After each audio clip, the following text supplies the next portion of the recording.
Krill had never actually met a human. Of course he had heard about them. As a trauma doctor at the second largest medical facility in the quadrant, they received many visitors, and their stories, from far across the galaxy. The humans weren't a new topic of discussion. They had been around for a while, and were slowly beginning to spread outward from their homeworld. Every day, more and more species were bringing stories of the strange predators. It used to be the stories were told secondhand, a friend of a friend sort of thing, but more and more were coming in with supposed stories of personal encounters. While the humans weren't a new topic of discussion, they were certainly a popular one.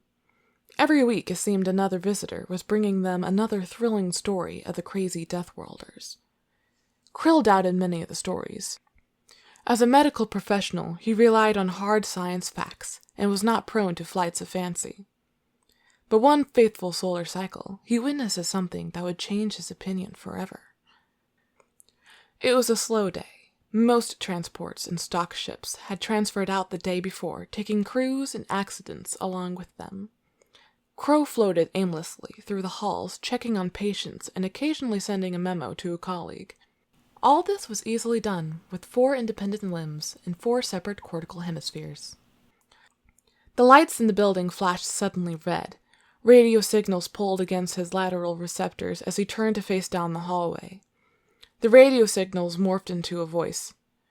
"Doctor, we have an emergency SOS from the USS Stabby requesting immediate medical assistance."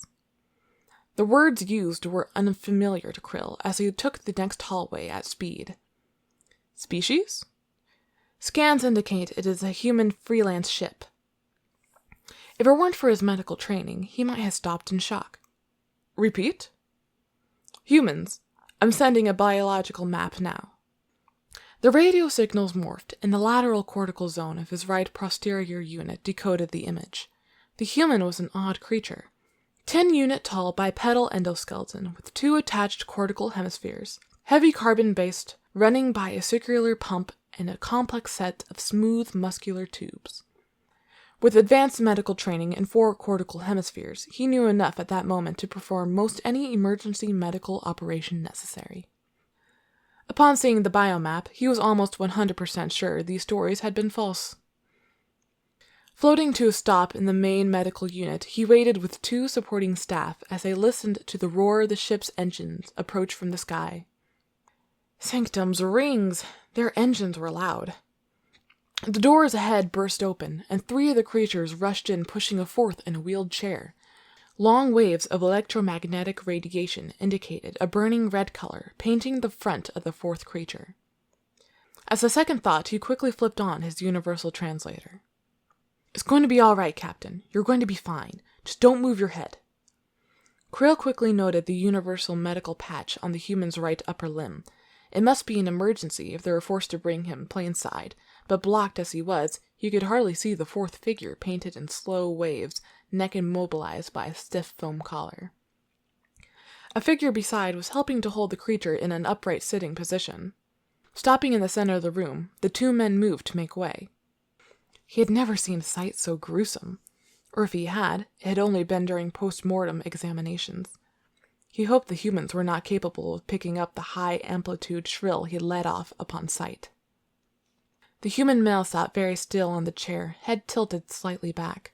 Blood had dripped from his right ocular socket, around the edges of the sharp metal rod protruding from its center. Around him, the other humans were frantic, letting out terrified little wails as they looked on. A couple quick calculations. The rod would have pierced cortical tissue. The human should be dead. He had to be. If medical school had taught him anything, it was that brain injury was impossible to survive. Quickly, Krill threw off his horror and moved forward, expecting to find the human circular pump non-functional, but a quick scan showed the organ to be still pumping, and doing so at a low, rather of 66 beats. How could this be? "Hey, Doc." Krill nearly leaped from its skin as the human spoke tight-lipped and very still, other eye opening to roll towards him, blurry and out of focus. Another squeak of horror. "Kid, do you help me out here? I think I got something stuck in my frontal lobe." He suddenly didn't know what to do with his hands. What madness was this? Not only was the human not dead, but But he was speaking! Impossible! Captain, please don't talk, the other human begged. Just listen to me for a sec and stop freaking out. I'm the one with this damn thing sticking out of my brain. The group around him grew quiet. Krill moved forward, doing a slow examination. Do you feel pain? He asked in shocked curiosity.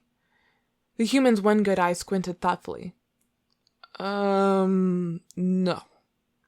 How can... The other doctor looked at him. The human brain can shut off pain when needed. He will feel it more when the shock wears off. You can shut off pain? Thank the Lord. The eyeless human muttered quietly.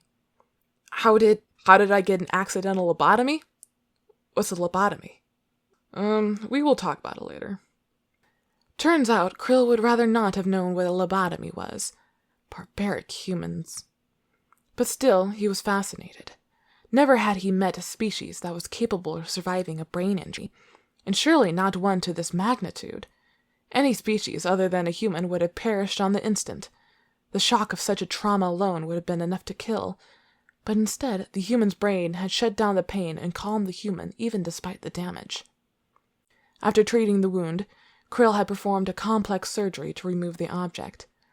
The amount of brain damage would have been extensive in any other species, but the ship's medics seemed relieved upon seeing the images. The eye socket had been broken, the eye had been mutilated, and the optic nerve had been severed. The human would lose use of that eye, but that didn't seem to bother the human. It was already functioning with a robotic leg. Who would have thought the stories were true? Who would have thought he would be shipping off with a group of humans in the next week? Who would have thought the ability of a human to survive traumatic brain injury?